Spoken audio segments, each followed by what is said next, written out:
The problem with the BJP is anybody Sujata, holding up the yes. constitution. Imagine China has been saying, don't hold up the constitution. Why do you have a problem with that?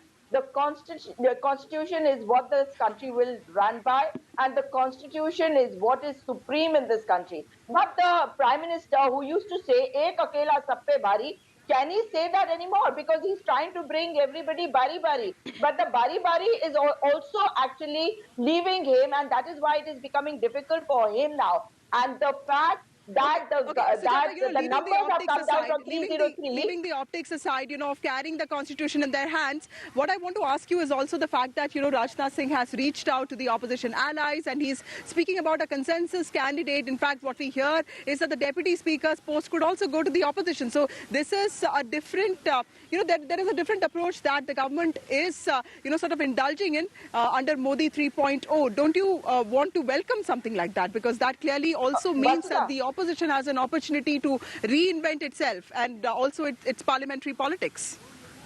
Vasudha, it clearly means that the 16th and 17th Lok Sabha did not have a deputy speaker because the Bharatiya Janata Party had an undeclared emergency, which is still continuing.